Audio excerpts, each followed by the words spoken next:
Asia in turmoil. Even as West pleads Tel Aviv for peace, Uncle Sam continues funding Netanyahu's war. Iran's proxy war brought to a bloody end.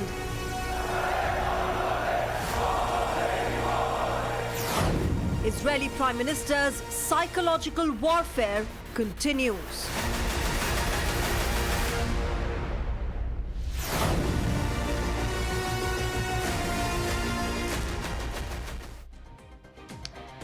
As the war in West Asia rages on, US President Joe Biden has spoken with Israeli Prime Minister Benjamin Netanyahu.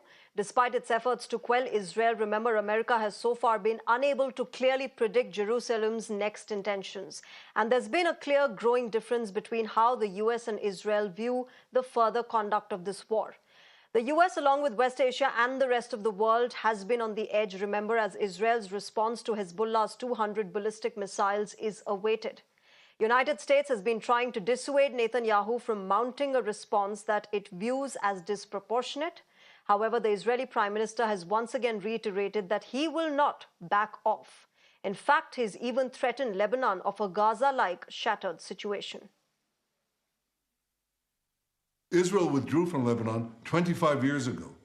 But the country that actually conquered Lebanon is not Israel, it's Iran. Iran, which finances and arms Hezbollah to serve Iran's interests at Lebanon's expense. Hezbollah has turned Lebanon into a stockpile of ammunition and weapons and a forward Iranian military base. We've degraded Hezbollah's capabilities. We took out thousands of terrorists, including Nasrallah himself, and Nasrallah's replacement, and the replacement of his replacement. You have an opportunity that hasn't existed in decades. An opportunity to take care of the future of your children and grandchildren. You have an opportunity to save Lebanon before it falls into the abyss of a long war that will lead to destruction and suffering like we see in Gaza.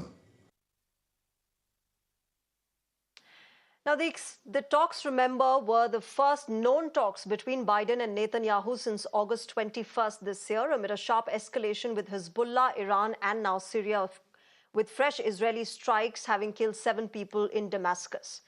Now, even as this conversation between Biden and Netanyahu is being viewed as a step to calm nerves on both sides, remember, it comes amid American arms and ammunition still being continuously provided to Israel. In 2024 alone, US had granted military aid worth $12.5 billion to Israel, and more is expected. The war continues, and so does the impact on the millions of lives on either side. Before I introduce my guests on Global Mirror, take a look at this report sent by my colleague Pradeep Datta from Israel. There is a siren. There's a siren coming, so they are asking people to. There's a just. Come here.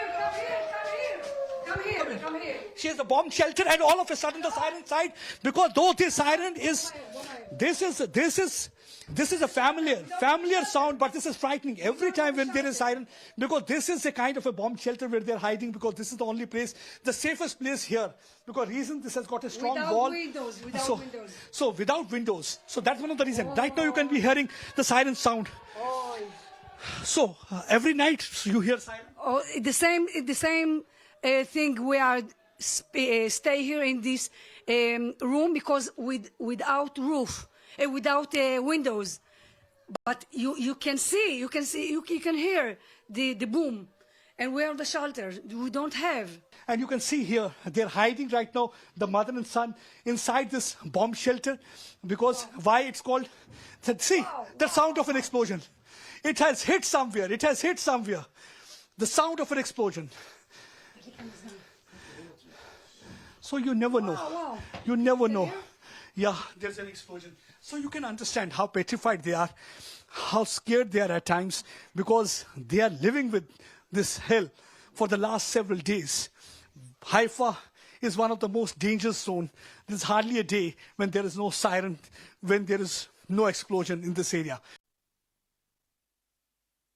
All right, on the broadcast, to talk more on this, I'm joined by Professor Madhav Nalapat, who's a geopolitical expert. We're also expected to be joined by Miri Essien, former international media advisor of the Israeli Prime Minister.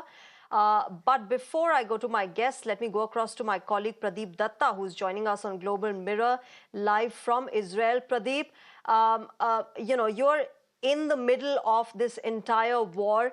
All eyes are on how Israel will respond to Iran, how it will respond to Hezbollah and its attacks. But what's the latest ground situation? We saw one of your reports right now where there was sirens blazing, and these multiple sirens have been blazing since months now, since over a year now. What's the latest situation there? Help us understand.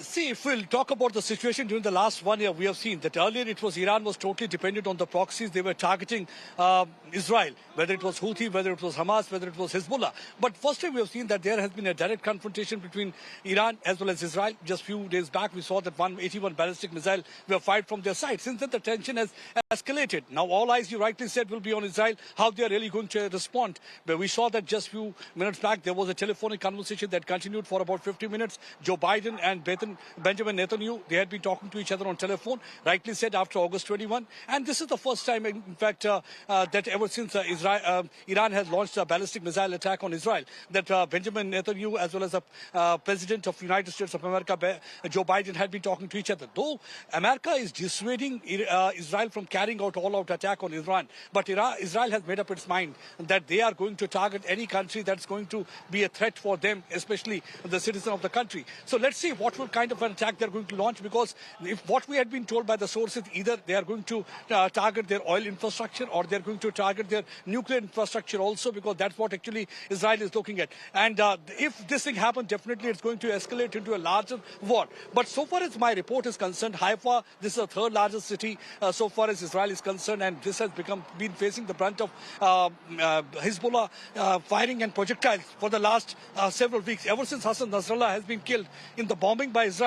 We have seen that the Hezbollah had been trying to target this Haifa town. This is very strategically important town. It has got the biggest hospital also, then it has got the port also, and it is at the slopes of Caramel Mountain. So we have seen that hardly a day passes when there are no missile attacks from the other side, or the projectiles are not being fired. Though most of the projectiles get decimated and destroyed by Iron Dome that is being provided to the Israel for the best aerial defense system they have got. But still, some of those projectiles are able to penetrate into the airspace and fall on some of the structures. We saw that many of the structures damaged.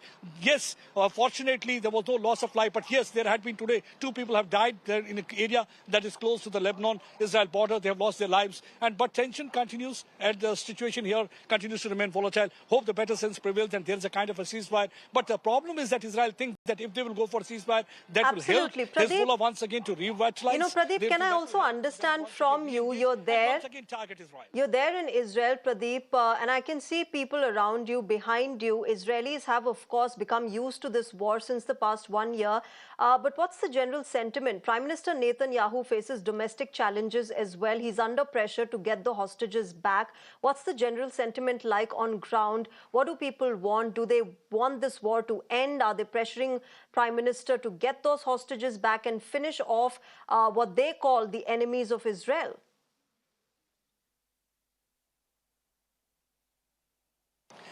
See, I've been interacting with the people for the last 1 year. Last time also when the war started, I was the first one to reach here in Israel and report from this place. Yeah. For about 2 months I was here. And that time I also realized that people were quite angry and agitated, because the one question they were asking that time also, the same question they're asking this time also. What has been their fault? Why they were targeted by Hamas? They were not the one who started the fire. It was basically the Hamas, they started the fire, and they will have to pay the price. And this time also I was interacting with the people. They're saying that Hezbollah keeps on saying that they're only targeting Mossad and military infrastructure, but most of the residential areas are being targeted. They're saying, why the women, children and others are being targeted? If they are brave enough, why don't they have a direct confrontation with Israeli defense forces rather than targeting those civilian areas? So they are saying, we want peace, but if they are going to target Israel, then the best option will be that we will hit them hard where it's going to hurt them most. That's what actually the sentiment. One feels like saluting the Jewish spirit also, because despite being suffering a lot for the last 1 year, they are spirited enough. They say that we will fight shoulder shoulder to shoulder with our army to ensure that all those 101 people who are still in the captivity of Hamas terrorists, they need to be released at earliest. And they are pressurizing government for that because it's more than 1 year and family members are waiting for the day when they will be able to see their faces. So one has to understand. But problem is that they are saying that there is a narrative spin being given by some people who are trying to project Israel as oppressor. It was on October 7th. They started the war. We were not the one who were going to target Hamas, but we were left with no other option but to target Gaza region and to teach them a lesson so that once again they are not able to raise their ugly head and target Israel again. They're saying that Hezbollah will also have to meet similar fate. And you heard how Benjamin Netanyahu, Prime Minister, was saying even his successor and another successor has also been killed. He was talking about Hashmi Safadin, who had been killed in one of the airstrikes, and one more person who was considered to be his successor of Hassan Nasrallah. He has also been eliminated. There had been 50 Hezbollah terrorists have been killed, of which 5 of them are said to be commanders, those who have been eliminated during the last 24 hours. And so firefight between both the sides are continuing. They are targeting civilian areas. So we will of course have to see how a weakened Hezbollah now moves forward in this war. And of course, all eyes remain on how Prime Minister Netanyahu and Israel will respond to Iran. But thank you very much, Pradeep Datta, for joining us on Global Mirror and getting us the latest from Israel right now. Let me go across to my guests on the show. Professor Madhav Nalapat has joined us on Global Mirror. Professor Nalapat, good evening, namaskar. We just are getting news that there was apparently a 50-minute conversation between President Joe Biden and Prime Minister Benjamin Netanyahu. America, we know, has been trying to convince the Israeli Prime Minister to stop this war, to curb the aggression, to stop the escalation. Do you think Bibi, Prime Minister Netanyahu, will actually now relent? He will if not completely back off, decrease that escalation?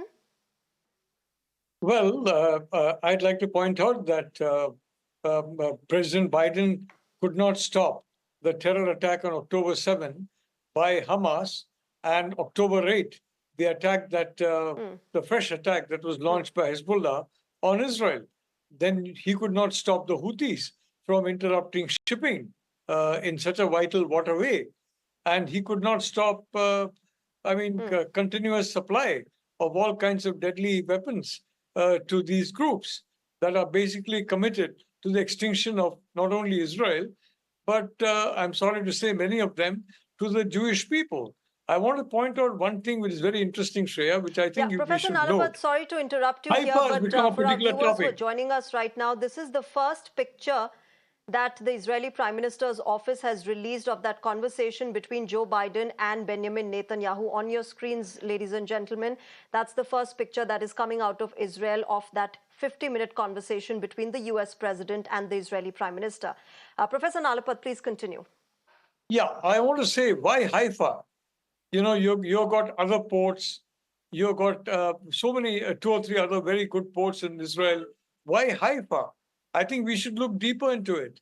And Haifa for 2 reasons. One, Haifa is the location of some holy sites of the Baha'i community. And the Baha'i community is proscribed in Iran. If you are an open Baha'i in Iran, you will be executed. And secondly, Haifa is operated by an Indian company, the Adani Group. And therefore, frankly, the targeting of Haifa is essentially targeting an Indian Indian-run entity. So I would only like to point out the wider implications of why Haifa has become such an important target, both from the point of view of Iran, where the Baha'is are, the clergy dislikes the Baha'is and in fact regards them as apostates and people who should be executed if discovered. And secondly, Haifa is a port very much under the control of an Indian group, the Adanis. So I think that is an indication of the kind of war that we are looking at. And one of the, from the Baha'is, from the Iranian point of view, Haifa from the Chinese point of view, because India has taken over the port and not China. So I think it's important to understand, Shreya, the broader implications of this kind of messaging by Iran. And I'd like to point out that, what Biden has given Israel is nothing compared to what he has given Ukraine. And Ukraine is much less important than Israel, where global security is concerned. Far less important.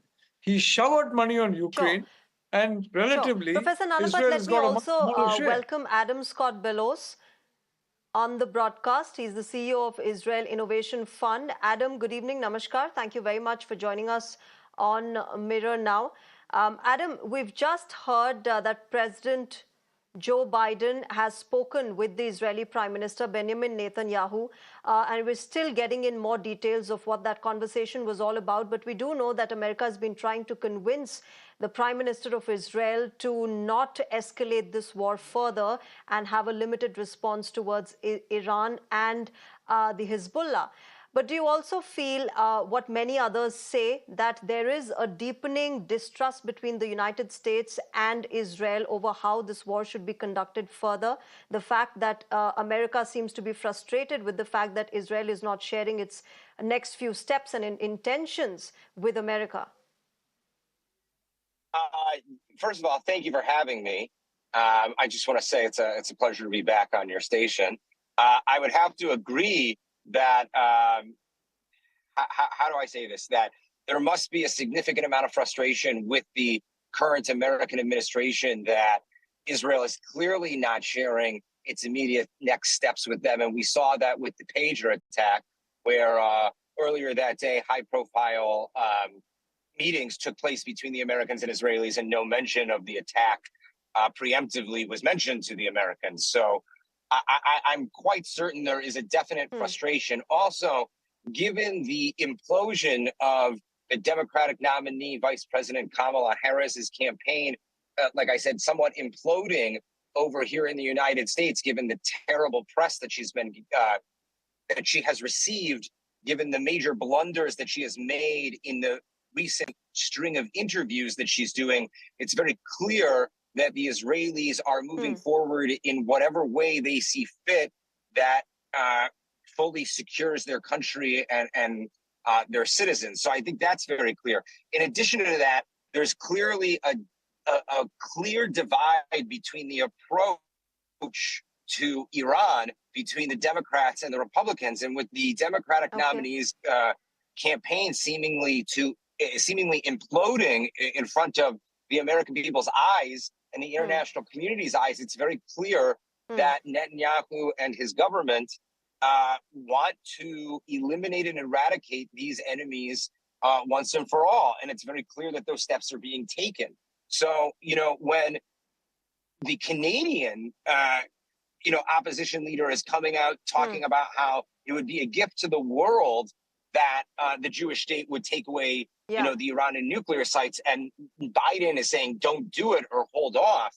I think there's a real disconnect between what is actually necessary for the world and what the American administration wants in terms of playing both sides. So I think we've seen Israel take off their gloves. Therefore, so Adam, what do you make of the statement? Yes, what do you make of the statement, Adam, then of Joe Biden saying that Prime Minister Netanyahu is delaying the peace deal because he's waiting for the U.S. election results? Say that one more time. He's dealing the peace deal?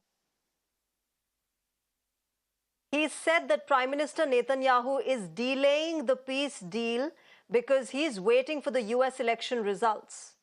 I think that an administration that was unable to add countries to the Abraham Accords and not secure the Saudi Arabian peace in their 3.5 years of this administration or the 3 years of this administration prior to October 7th, who botched the withdrawal from Afghanistan and watched the Ukraine-Russia war begin and explode during his administration, has no right to ever accuse anyone of delaying any type of peace process. This administration has failed to secure any type of major diplomatic victory since they've come into office. It's actually, we actually saw more diplomatic treaties and progress done under the Trump administration and his foreign policy team than any foreign policy team in the history of the State Department. So for the administration to say that, especially given the terrible gaffe that Kamala made, or Vice President Harris made when speaking about Netanyahu publicly, I think that they're just trying to clean up their mess for their base, so to speak, if that makes any sense. I think it's a huge diplomatic blunder, and I think that the inability for the Biden administration not to admit their diplomatic blunders over the last 3.5 years, and their inability to affect any type of change on the global, on the geopolitical stage is telling. Okay. Okay. Professor Madhav Nalapat, Adam mentioned the Abraham Accords, and I want to talk a bit about it, about how this really moves forward when it comes to Abraham Accords. This was a US-mediated agreement. This was focused on strengthening of ties, bilateral ties between Israel and other Arab nations, and how there needs to be a recognition of Israel as a state in West Asia. But now, of course, we're seeing an absolutely unstable, chaotic West Asia. Fears of a full-blown war continue. They loom large. How do you see that really moving forward with the backdrop of Abraham Accords? Look, there's no question of peace, Shreya, until the issue of those who are dealing with basically a plan to destroy not just Israel, but also in the telling of many of them. And if you look and if you search for it in Arabic and some of them even in English and other languages, you will find that they are against the Jewish people. Now, I mean, this is the fact. And Netanyahu, frankly, was asleep at the wheel. He ignored Hamas for too long. He ignored Hezbollah for too long. And he put all his focus on the West Bank, where the government in the West Bank recognizes the state of Israel. I think it's important to emphasize that Israel believes it is an existential threat by countries that do not recognize, forget about the state of Israel, the right of the Jewish people to exist. And you go through social media. I've talked to you about Haifa. Okay. Go through social media. Many of them are very explicit. Jews have no right to exist. Now, Shreya, that happened in the previous century. And I think the Jewish people are very clear it will not happen in this century. And yes, Joe Biden is not the United States. And frankly, there is a perception that there are elements in the Biden administration that are very close to China, and they are very close to certain extreme groups functioning in West Asia. And therefore, the fear that if you leak out to the United States administration, depending on the level at which it is kept, if it is shared widely, the chances are that it may be shared with the wrong people. So I think that is a good enough reason for Israel. And I personally feel any country that is fighting an existential battle needs to be very careful about sharing its battle plans. If you now, for example, the battle plans that have been prepared by Mossad. Professor Nalapat, I agree that social months. media is replete with people supporting Israel and its fight for survival, as they call it. But there are also people who are calling out Israel for the killing of 42,000 people. That's what the latest toll is, as per the Gaza Health Ministry. So basically, both sides are suffering, and we know that war has no winners. But Adam, let me ask you my last question before I wrap up. Israel says that Hezbollah's top leadership, we know, has been eliminated. Now they're saying the replacement and the replacement of the replacement has also been eliminated. With a weakened Hezbollah, how do you see this really moving forward? Clearly, Hezbollah and Iran have vowed to take revenge. They've vowed that they will not back off. But do you see this moving forward really in terms of just the ground situation? I think that if Hezbollah's leader and its leader's replacement and its replacement's replacement has been eliminated in such a quick time period, clearly Hezbollah's leadership is unable to statically maintain power.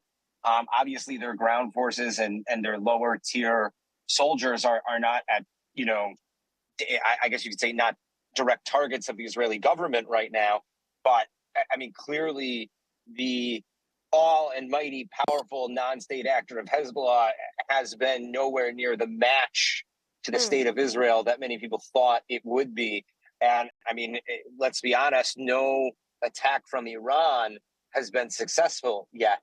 So I think that people are greatly underestimating Israel's capabilities still, only because of the surprise attack that was so devastating on October the 7th. And to be completely honest, if you look at the history of warfare between Israel and its enemies, the only time its enemies have ever been able to get a leg up militarily has been with surprise attacks that have thrown Israel off guard once the Israeli military establishment, I guess you could say, has its focus, it's been very hard to move any type of thing forward in a positive way for the Arabs in terms of their military goals or Israel's enemies, in this case, the Iranians. I mean, for the last 20 years, there have been multiple wars with Hamas, but the borders between Israel and Hamas have not changed. So I think the reality is that this war is taking time and it's being fought very methodically, but it's also being done very effectively. I mean, within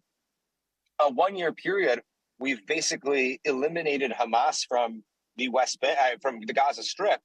And I just want to correct that number of 42,000. That 42,000 number is a total number of people killed without differentiating fighters from civilians. And I think that's very important to add there. And in addition to that, this is one of the lowest ratios of civilian to combat death in a warfare situation, in a military situation. So I think that the effectivity of the Israeli army and the effectivity of the way that not only they've been fighting a multi-front war, it has been successful, but I think that it's very clear that the enemies of Israel very much underestimated Israel's not only military capabilities, but intelligence apparatus and how deeply embedded they've Sure, been Adam, but I think there are for also so many concerns years. of the fact that America has been saying that the war should end, but they have been clearly providing military aid, arms and ammunition to Israel in this war, 12.5 billion worth military aid so far. So we'll have to see how that goes forward and how it really moves forward, how the words and actions match. But we'll leave it there. Thank you very much to both of you, Adam and Professor Nalapat, for joining us on Global Mirror and sharing your perspectives. Thank you very much. With that, viewers, it's a wrap on this broadcast. News and updates will continue. Thank you very much for joining us tonight. Bye-bye.